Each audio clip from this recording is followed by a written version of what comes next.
오늘은 고린도전서 1장 26절부터 31절까지의 본문을 통해서 네체르 신앙인이라는 제목으로 함께 말씀의 은혜를 나누겠습니다. 우리가 일상에서 사용하는 단어들 중에는 꼭 사전에 들어있는 단어만 사용하는 것이 아니죠. 사전에는 없지만 사람들이 자주 사용하는 표현이 어느새 누구라도 그 뜻을 이해하고 서로 통용하는 그런 단어들이 있습니다. 그런 단어들 중에는 좀 유행을 따라서 잠깐 유행 덕분에 사용되는 단어도 있는 반면에 사전에는 없지만 어느새 그냥 우리 문화 속에 침투돼서 그냥 다 누구나 그 단어의 뜻을 아는 그런 단어들이 있습니다. 그런 단어 중에 지잡대 이런 단어가 있죠. 제가 뭘 얘기하는 건지 여러분들이 다 아실 텐데요. 지방의 좀 표현이 그렇지만 지방의 잡스러운 대학을 일컫는 그런 말입니다. 너무나 이제 수도권 중심으로 서울 중심으로 대학의 경쟁력이 강해지면서 지방에 있는 대학들을 좀 수준을 낮잡아 이르는 그런 표현으로 만들어진 단어입니다. 그렇게 좀 좋은 표현은 아니죠. 그런데도 언젠가부터인지는 모르겠지만 우리가 일상생활에서 그 단어 하면은 다 그 의미를 이해하고 심지어 방송에서도 이 단어를 사용하고 있습니다.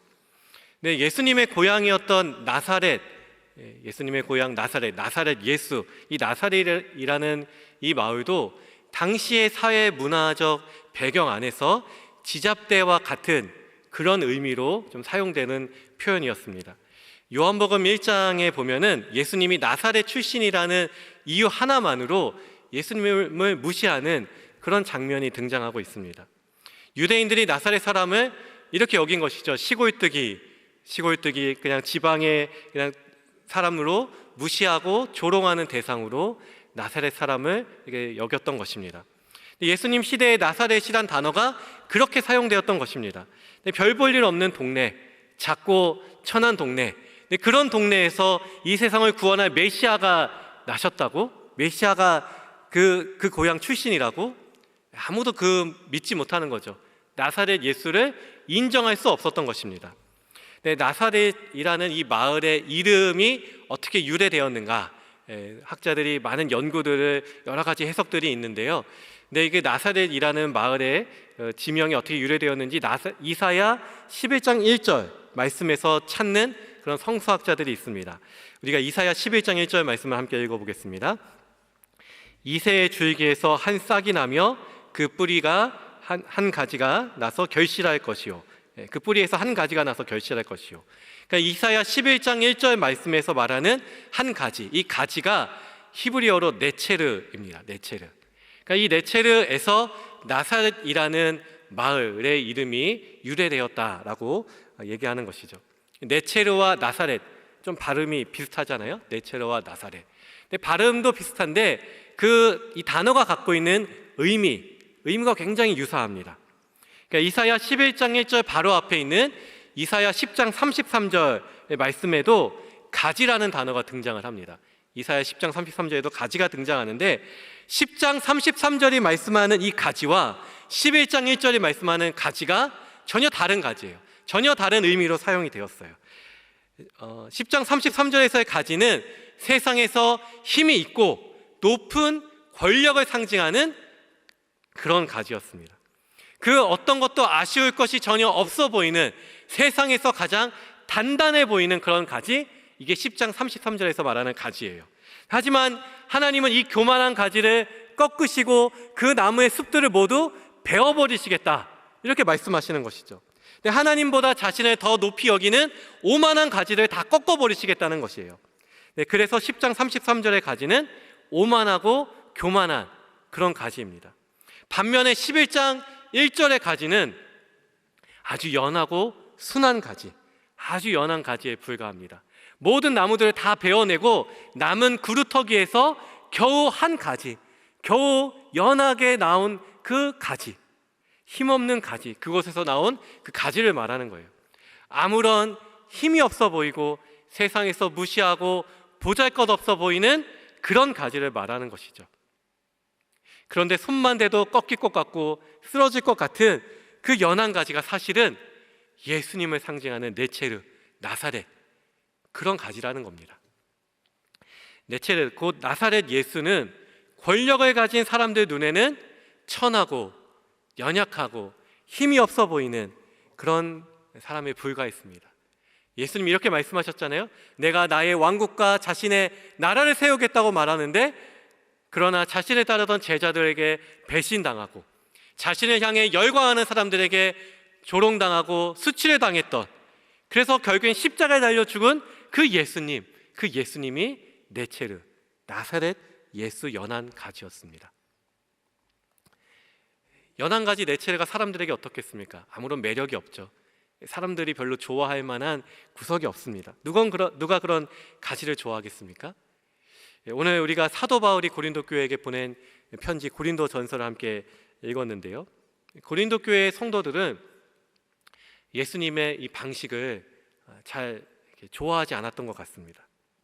사도 바울이 고린도 교회의 성도들을 향해서 예수님의 십자가는 유대인들에게 거리끼는 것이고 헬라인들에게는 미련한 것이다, 이렇게 말을 합니다. 그러니까 고린도 교회 성도들도 그걸 잘 알고 있었어요. 유대인들에게는 거리끼는 것, 헬라인들에게는 미련하다는 것이죠. 그들의 세상에서 예수님의 십자가가 어떻게 여겨지고 있다는 것을 고린도 교회 성도들이 잘 알고 있었던 것이죠.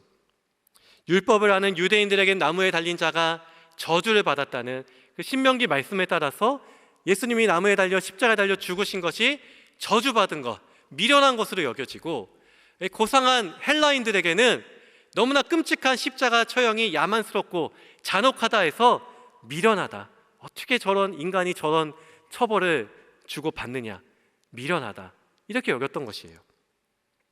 고린도 교회 교인들도 그들 주변의 사람들, 자신들이 땅 밟고 디디고 있는 그 고린도 지역의 사람들이 자신들이 믿는 십자가를 미련하게 여기고 거리끼는 것으로 그렇게 알고 있다는 것을 잘 알고 있었어요.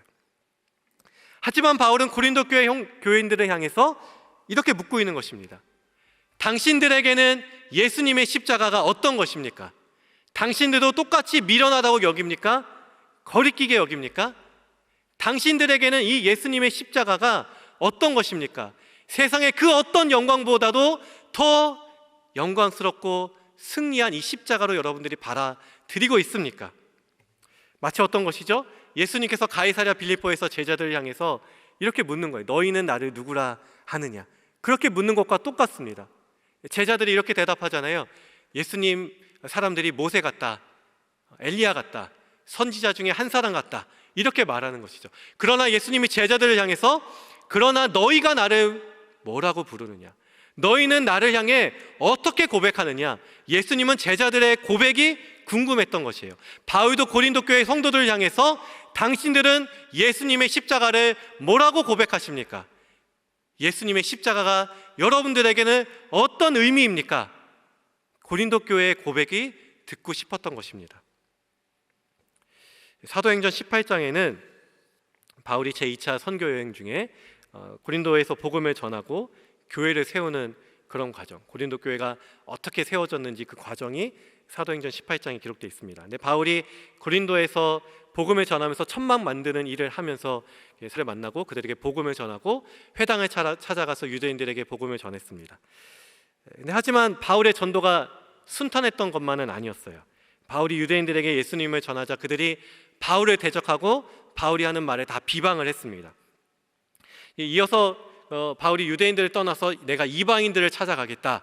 그래서 헬라인들, 이방인들을 찾아가서 복음을 전했는데 감사하게도 꽤 많은 사람들이 예수님을 믿고 세례도 받았다라고 기록되어 있습니다.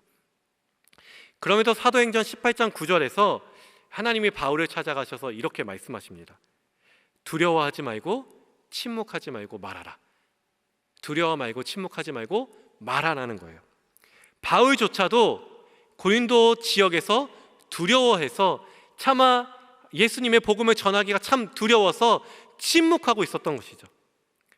그 정도로 바울이 고린도 이 지역에서 복음을 전하는 것이 결코 쉽지 않았다는 거예요. 그러나 하나님의 은혜로 고린도 교회가 세워졌습니다. 고린도 교회가 세워졌지만 고린도 교회 안에는 성도들 가운데 서로 소송하는 문제, 서로의 잘못들을 그냥 넘어가지 않고 고소하고 소송하는 그런 문제가 있었고, 고린도 교회 성도들이 음행하는 문제가 있었고, 고린도 교회 안에 좀 세상적인 지위가 높은 사람들이 노예의 신분으로 고린도 교인 중에 노예 신분이 있었는데 그들과 함께 식사하는 자리에서 차별하는, 같이 식사를 못하는 그런 차별하는 그런 문제들도 있었다는 것이죠. 그런데 여러분, 교회에서 일어나는 문제들의 근본적인 원인은 무엇입니까? 바로 교만이죠. 고린도 교회에 일어났던 문제나 분쟁들은 성도들이 하나님의 은혜와 하나님의 부르심을 다 잊어버리고 기억하지 않고 그들이 오만하고 교만해졌기 때문입니다. 고린도 교회는 말하는 것과 지식과 은사에 부족함이 없는 교회였다라고 이야기하잖아요. 말하는 것과 지식과 은사가 풍성한 교회였어요. 그것이 어느 지역보다도 부족함이 없는 그런 교회였어요. 고린도 교회 안에는 그만큼 지식인들도 많았고 세상적인 권력을 가진 사람들도 그 교회 안에 여럿 있었다는 거예요. 그들은 바울을 통해서 예수님을 받아들이고 영접했지만 예수님의 십자가가 그렇게 매력적이진 않았어요. 예수님의 십자가가 그 지역의 사람들처럼 미련하고 어리석고 거리끼는 것들로 그들도 고백하고 있었다는 것입니다. 바울이 고린도전서 1장과 2장에서 그래서 하나님의 지혜와 사람들의 지혜, 하나님의 강함과 사람들의 강함, 하나님의 지혜와 세상의 지혜를 비교하면서 하나님의 아무리 어리석음도 사람들의 그 어떤 지식보다 더 지혜롭고 하나님이 아무리 약해도 세상의 그 어떤 강함보다도 더 강하다고 말씀하고 있는 거예요. 우리가 고린도전서 1장 25절 말씀을 함께 읽어보겠습니다. 1장 25절 말씀, 하나님의 어리석음이 사람보다 지혜롭고 하나님의 약하심이 사람보다 강하니라. 아멘. 어떤 의미입니까? 당신들 눈에는 하나님의 십자가, 예수님의 십자가가 어리석어 보이고 거리끼고 미련한 것으로 보이지만 결코 그렇지 않습니다. 십자가 안에는 하나님의 지혜가 가득하고 십자가 안에는 하나님의 능력이 가득합니다. 여러분들이 자랑하는 세상의 그 어떤 지식보다 예수님의 십자가가 더 지혜롭고 여러분들이 자랑하는 세상의 그 어떤 강함보다 예수님의 십자가가 더 강한 것입니다. 제가 초등학교 4학년 때, 그때는 국민학교 4학년인데 초등학교 4학년 때 그 신체 검사를 하면서 처음으로 색신 검사를 했습니다. 이렇게 여러 가지 색깔 안에 있는 숫자를 읽는 그 검사 있잖아요. 색신 검사. 근데 제 눈에 그때 이상이 있다는 것을 처음 알았어요. 친구들 눈에 보이는 그 숫자와 제 눈에 보이는 숫자가 서로 다른 거예요. 어떤 숫자는 저는 하나도 안 보이는데 친구들은 그 숫자가 다 보이는 거죠. 제가 참 충격을 받았습니다. 그러다가 중학생이 돼서 생물 시간에 그 유전에 대해서 배우는데 이 생명이 있는 것은 남자 안에 있는 X 염색체에 이상이 생겨서 열등한 성질을 갖고 있어서 이 색깔을 잘 구분하지 못하는 것이다. 제가 정녹색약이거든요. 그러니까 적색과 녹색이 막 복잡하게 섞여 있으면 그것을 이렇게 잘 구분하지 못하는 그런 열등한 성질을 가진 사람이라는 거예요. 그거를 중학교 시간에 생물 시간에 유전을 배우면서 제가 잠깐 고민을 했었습니다. 내가 결혼을 하면 안 되나? 후손을 낳으면 안 되는 건가? 이런 생각을 잠깐 했었어요. 근데 저 같은 생각, 뭔가 이렇게 열등한 성질을 가졌거나 뭔가 부족한 성질을 가진 사람은 결혼을 하면 안 된다고 생각했던 저 같은 생각을 가진 사람들이 있었습니다. 심지어 그런 학문까지 있었고요. 그리고 뭐 어떤 곳에는 그런 열성 인자를 가진 사람들은 아이를 낳으면 안 된다 해서 법적으로 불임 수술을 하는 그런 법으로 제정하기도 했었어요. 우생학이라는 학문이잖아요.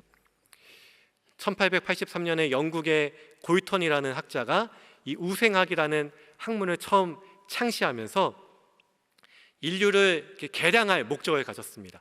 유전학적으로 뭔가 부족한 것이 있는 사람들은 아이를 낳지 않게 하고 우성인자를 가진 사람들이 좀 더 많이 아이를 낳게 해서 모든 인류가 다 우월한 인류를 만들어내겠다. 이런 목적으로 창시된 학문이 우생학입니다. 그래서 이 유전인자를 잘 파악을 해서 열악한 유전 소질을 갖고 있는 사람들이라면 결혼을 못하게 하거나 아니면 아이를 낳지 못하게 하거나 결혼했으면 불임 수술을 하게 하고 또 시설에 가둬서 그 열성인 유전 소질을 가진 사람들이 더 이상 인류가 더 늘어나지 않도록, 그래서 우성 인자를 가진 사람들이 이 세상을 가득 채우도록 하는 것이 그 사람들의 목적이었어요. 얼마나 위험한 생각입니까? 하나님의 형상을 따라 하나님이 한 사람 한 사람 저도 하나님의 형상을 따라 지음받은 한 생명인데, 그런데 사람들의 눈에 보이는 우성과 열성으로 사람들을 구분해서 열성을 가진 사람들이 더 이상 그 생명을 낳지 못하게, 하나님의 창조의 생명을 가로막는 사탄의 지식과 똑같은 다를 바가 없는 그런 아주 위험한 학문이었어요. 나치가 독일의 정권을 잡았을 때 우생학 프로그램을 실시했습니다. 그래서 불치병을 앓고 있는 사람들이나 정신박약자들, 이런 사람들을 국가가 직접 안락사를 시킬 수 있다는 정책을 시행을 했어요. 그래서 나치 정권 아래에서 건강이 약하다는 이유 하나만으로 30만 명 이상이 불임 수술을 받았습니다. 그리고 정신질환을 앓고 있는 사람들 7만 명 이상이 학살당했습니다. 여기서 유대인들 600만 학살이 이어진 거예요. 이런 생각 안에서, 이런 학문에서 600만 명의 유대인 학살이 이어진 것입니다. 그런데 나치 정권만 우생학을 법조로 선택한 것이 아니었어요. 이 당시에 똑같은 동일한 시대에 미국에서는 우생학을 인종차별과 결합을 해서 아프리카 출신 이주민들이나 아시아 출신 이주민들은 미국의 백인들보다 IQ가 더 낮다, 영어로 IQ 시험 문제를 보게 했으니까 당연히 낮을 수밖에 없었잖아요. IQ가 낮다는 이유로 그런 사람들의 숫자가 증가하지 않도록 불임 수술을 합법화하는 미국의 여러 주에서 법으로 정하고 거의 그대로 시행을 했어요. 여러분, 오늘 본문 고린도전서 1장 26절 말씀을 함께 읽어보겠습니다. 1장 26절 말씀. 형제들아, 너희를 부르심을 보라.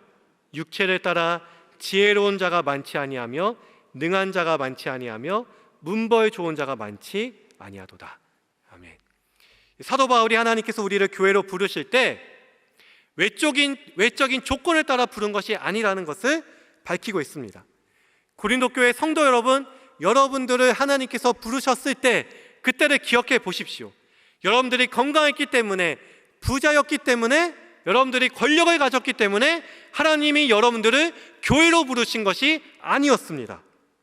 고린도 교회는 그들이 가졌던 힘과 크기와 권력을 자랑하는 교회로 가고 싶었습니다. 그들은 예수님의 십자가를 어리석고 미련한 것으로 여기고 그들이 가진 건강과 부와 세상의 인기를 자랑하고 싶었어요. 그런데 바울은 고린도 교회를 향해서 하나님의 부르심을 다시 기억해봐라. 하나님이 여러분들을 부를 때 어떻게 부르셨는지를 다시 기억해보라고 말씀하고 있습니다.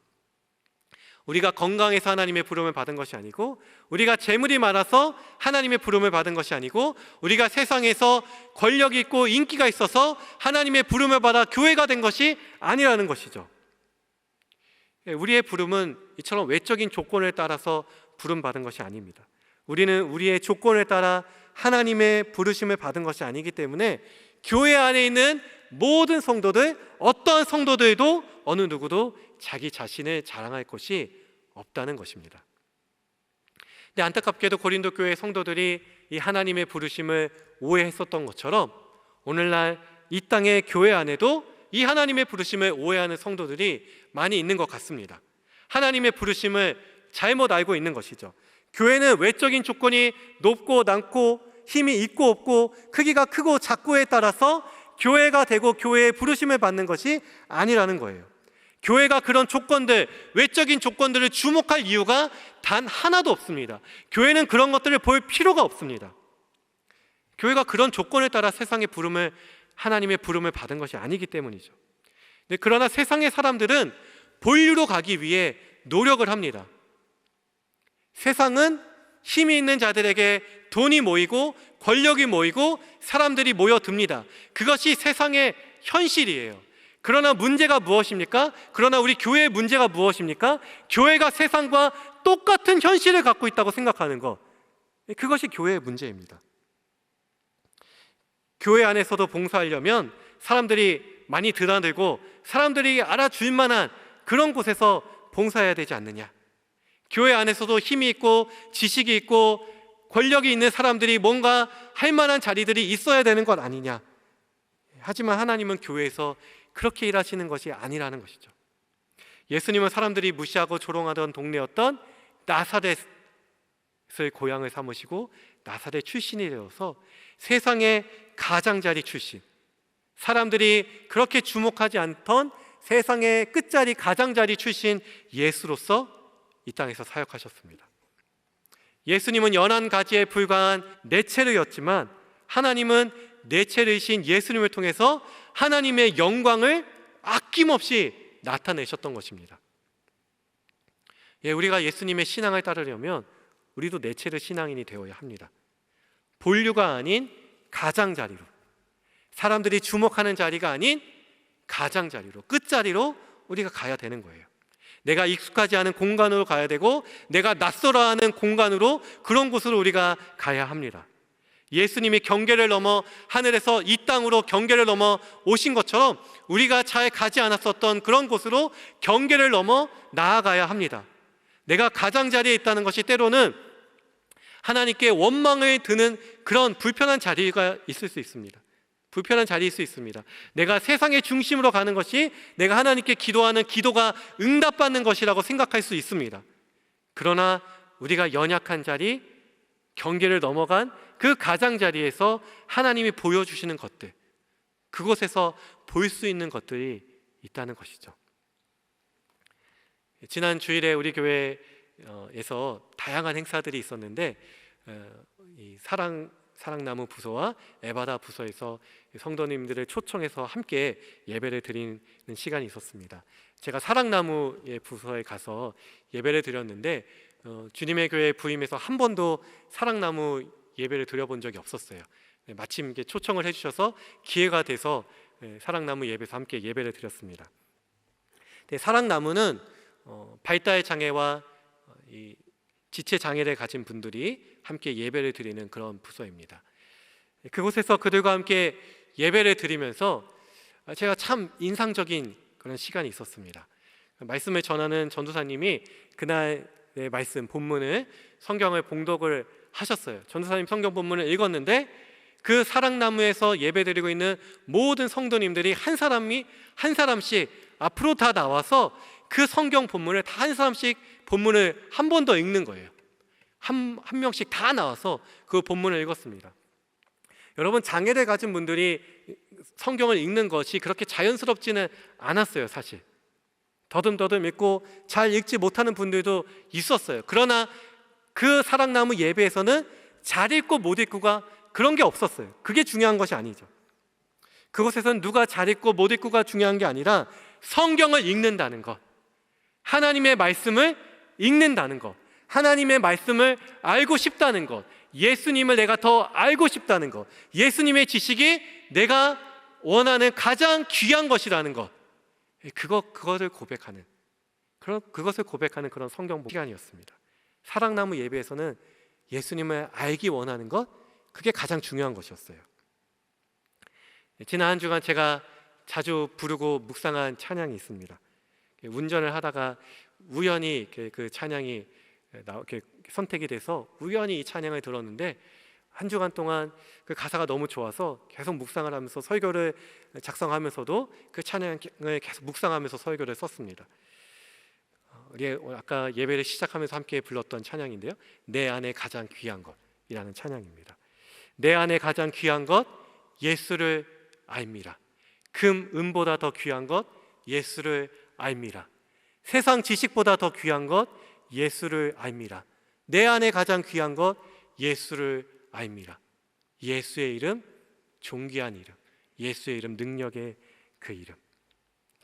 내 안에 가장 귀한 것, 금, 은보다도 더 귀하고 세상의 지식보다도 더 귀하고, 그것이 곧 예수를 아는 것, 존귀하고 능력 있는 그 이름을 아는 것이 내 안에 가장 귀한 것이라는 그런 고백이에요. 네, 여러분, 이 세상의 중심으로 가는 것, 힘과 부와 권력을 갖는 것이 예수님을 아는 것과 비교할 수 없습니다. 이 세상의 어떤 것보다도 예수님의 이름이 우리 안에 가장 귀한 이름이 되어야 되는 거예요. 오늘 본문 마지막 절인 고린도전서 1장 31절은 기록된 바 자랑하는 자는 주 안에서 자랑하라 함과 같다라고 말씀합니다. 사도 바울이 기록된 바라고 하면서 어떤 말씀을 인용을 했는데 그 말씀이 예레미야 9장 23절과 24절 말씀입니다. 우리 마지막으로 예레미야 9장 24절 말씀, 예레미야 9장 24절 말씀을 함께 읽었으면 좋겠습니다. 함께 읽겠습니다. 자랑하는 자는 이것으로 자랑할지니 곧 명철하여 나를 아는 것과 나 여호와는 사랑과 정의와 공의를 땅에 행하는 자인 줄 깨닫는 것이라. 나는 이 일을 기뻐하노라. 여호와의 말씀이니라. 아멘. 우리가 자랑할 수 있는 것은 힘과 권력과 능력이 아니죠. 우리가 자랑할 것은 예수님을 아는 것입니다. 예수님이 이 땅에서 사랑과 정의와 공의를 행하시는 분이라는 것을, 그 예수님을 아는 지식, 그것을 아는 것, 그게 우리가 자랑할 이유예요. 사랑하는 성도 여러분, 유대인들에게는 예수님의 이름이 거리끼는 것이었어요. 헬라인들에게는 예수님의 이름이 미련한 것이었습니다. 우리에게는 예수님의 이름이 어떤 것입니까? 여러분들에게는 예수님의 이름이 무엇이라고 고백하냐는 것이죠. 요즘은 예수 믿는 사람들, 예수에 믿는 사람들을 자기만 아는 이기적인 사람들이라고 말합니다. 매일 사랑하라고 말을 하면서도 사랑은 전혀 실천하지 않는 위선자들이라고 예수 믿는 사람들을 말합니다. 예수님의 이름이 숨기고 싶은 이름이 됐어요. 예수 믿는다는 것을 참 드러내기가 참 이렇게 껄끄러운 세상이 됐어요. 그게 세상의 문제가 아니라 우리의 현실이잖아요. 여러분 안에 예수님을 아는 것만이 가장 귀한 것이고 가장 큰 소망이 될 수 있기를 간절히 바랍니다. 이 땅에서 내세울 만한 그런 권력과 건강과 재물을 원하기보다 예수님을 아는 것, 오직 예수님만 자랑하는 저와 여러분이 될 수 있기를 간절히 소망합니다. 오늘 이 시간에 내 안에 가장 귀한 것, 이 찬양을 우리가 함께 고백하면 좋겠습니다. 주님, 그렇습니다. 우리에게 가장 귀한 것, 오직 예수님을 아는 것입니다. 그 문보다도 더 귀하고 세상 지식보다 더 귀하고 내가 자랑할 것은 오직 예수님을 아는 것입니다. 세상에서 멸시받고 조롱받았던 예수님의 이름이 그러나 존귀한 이름이고 능력의 그 이름입니다. 내가 그 이름을 더 깊이 알기 원합니다. 주님, 예수님 더 깊이 알게 하소서. 내 영혼의 가장 강력한 외침이 예수님 더 알게 하소서. 예수님 자랑하게 하소서. 오직 예수님만 알고 싶습니다.